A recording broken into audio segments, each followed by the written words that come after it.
Mga nakalipas na araw, panay na raw ang kantsaw at parinig ng mga kapitbahay ng dating OFW na si Antonio. Wenoni, pabalato naman. Kahit pambigas lang. Pabalato naman dyan, pang negosyo. Balato, pambili ng ban. Our Lotto 642 jackpot prize for tonight is 12,391,600 pesos. 41. Philippines, here are the official Lotto 642 winning numbers which can come in any order. We have 40. Taong 2014, si Antonio ang nagpakilalang may-ari ng Lotto ticket na tumama ng 12.3 million pesos. Yun nga lang, ang kanyang winning ticket, aksidenteng nalukot ng 1 taong gulang niyang apo noon. Sa taranta, plinansya ito ng kanyang anak na si Roxanne.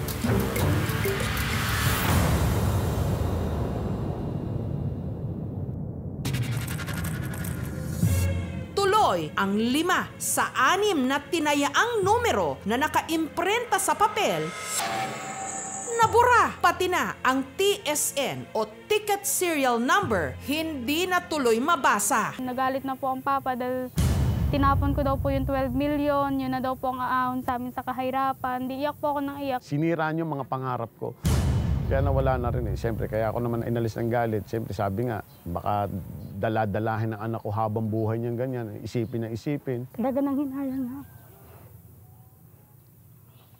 Siguro na may awan Diyos, ibibigay naman. Siguro yun dapat. Kanya naman talaga yun eh.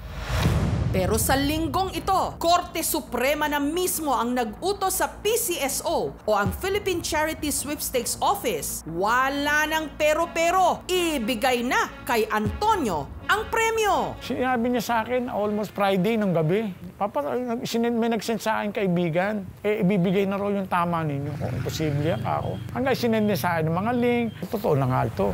12 million pesos na jackpot sa Lotto. Mang Antonio, bekenemen! Halos 1 dekada mula nung naitampok dito rin sa KMJS ang kwento ni Mang Antonio, lahat daw ginawa niya para ang kanyang apela. Pagbigyan naman ng PCSO na tanggapin ang kanyang winning Lotto ticket. Ito po ang certification galing sa PCSO na nagpapatunay na no October 2, 2014, ang Lotto outlet na ito ay nakapagpatama ng 12,391,600,000 dito. Katunayan, naiisa lang ang tumama. Sa buong Pilipinas na, wala nang tumama kundi isa lang. Humingi pa nga raw siya ng tulong sa Kongreso.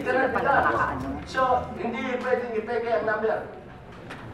Yes, sir. From the Lotto terminal. Naka-6 na hearing yata kami doon. Hanggang sa nadesisyonan, dahil sabi niya, huwag ka mag-alala, maibibigay sa ito.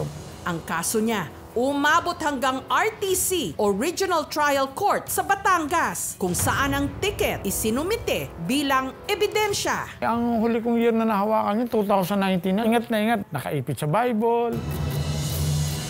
Ang desisyon, pumabor kay Mang Antonio. Ito po yung desisyon ng RTC Herbie rendered in the favor of plaintiff Antonio Mendoza.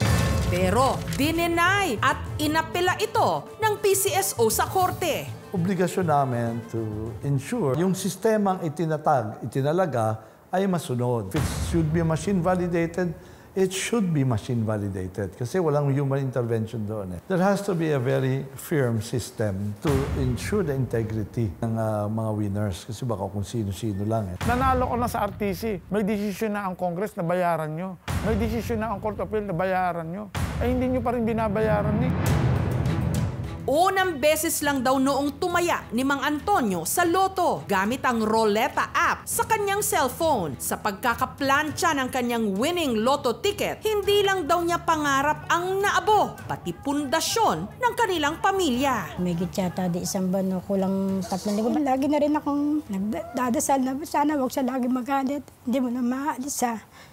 Sadya naman ganun eh. Pag maaalala ko lang kaya ako ganito. Panahon noon. Lagi rin siyang mainit ang ulo sa akin. Isip po kasi ako ng isip kasi syempre, nasa akin lahat yung sisi. Natatakot po ako na mamaya ito na naman, mabubuksan na naman ang issue, baka pagalitan na naman ako. Iyak lang ako na iyak.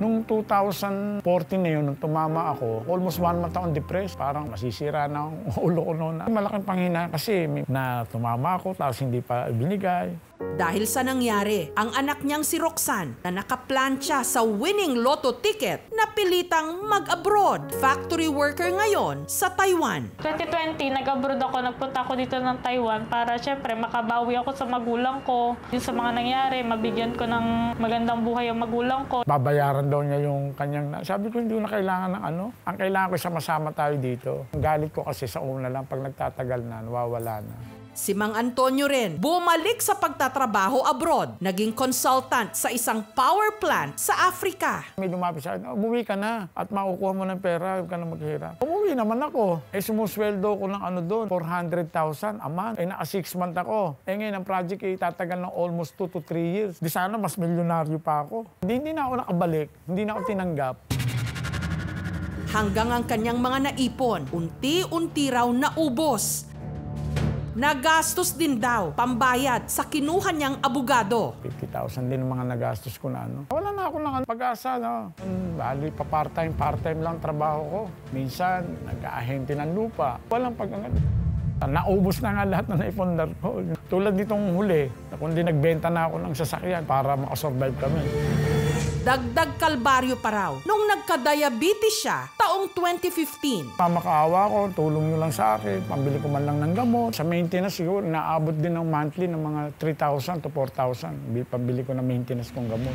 Matapos ang 9 na taon, nabuhayan sila ng pag-asa nung Korte Suprema na mismo ang nagbaba ng desisyon at nag-utos na ibigay na ng PCSO ang kanyang 12.3 million pesos na premyo. Si Roxanne ang unang nakaalam o nakabasa ng desisyon ng Korte Suprema. May nagsend sa akin kaibigan, ibibigay na raw yung tama ninyo kung posible ako. Hanggang sinend niya sa akin ng mga link, totoo na nga ito. Hindi ako makapaniwala.